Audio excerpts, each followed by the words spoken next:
Con il progetto Energicamente 2010 che inizia il 20 di aprile, con Servizi Veneto in collaborazione con la Camera di Commercio di Padova e Est Energy di Padova e Acegas APS, vuole formare delle persone che nelle proprie aziende sappiano valutare con reale cognizione tecnica se l'impiantistica con energia rinnovabile è fattibile e quant'è il risparmio della bolletta.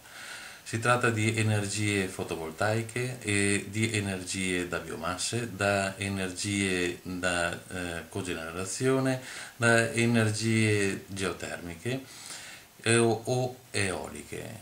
Tutte energie rinnovabili con impiantistiche all'avanguardia, alle quali daremo una risposta tecnica a chi vorrà intraprendere questa nuova attività oppure inserirla nella propria azienda o nelle proprie strutture sia edilizie pubbliche che private. Vi aspettiamo in Conservizi Veneto dal 20 di aprile. Conservizi Veneto ha la sede in Padova in via della Croce Rossa 62. Vi aspetto.